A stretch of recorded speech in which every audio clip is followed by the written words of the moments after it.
I moved to the United States with my family when I was 3 years old. Coming to Corona gave us a sense of belonging. We saw a lot of people that looked like us. We saw a lot of storefronts that were Ecuadorian, so it was like coming back home. My family really enjoyed coming to Flushing-Meadow Park. Even though we came very consistently, we never noticed that the Hall of Science was sitting right at the edge of the park. Discovering that it was right in my backyard, I fell in love with everything that NYSCI stands for. As the director of NYSCI Neighbors, I focus on creating programs that welcome the community in and that they can immerse themselves in science. The last year with COVID has made our work a little bit more difficult. Many of the families that live in this community, they're immigrant families.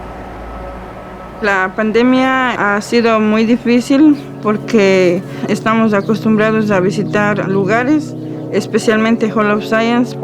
La mascarilla cubría el sentimiento de mis hijos. Yo no podía saber si estaba sonriendo, si estaba triste. We had to stop our in-person programs. But the time that we had also allowed us to be creative and find ways to build new exhibits and new ways of engaging our community.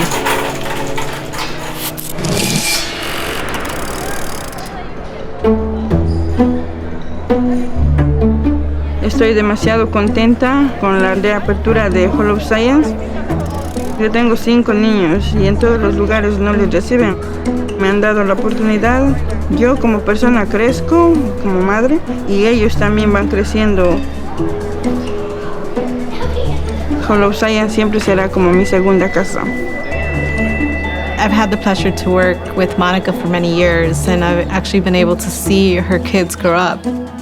I really value and appreciate that relationship that we've built and that opportunity to help them come together as a family.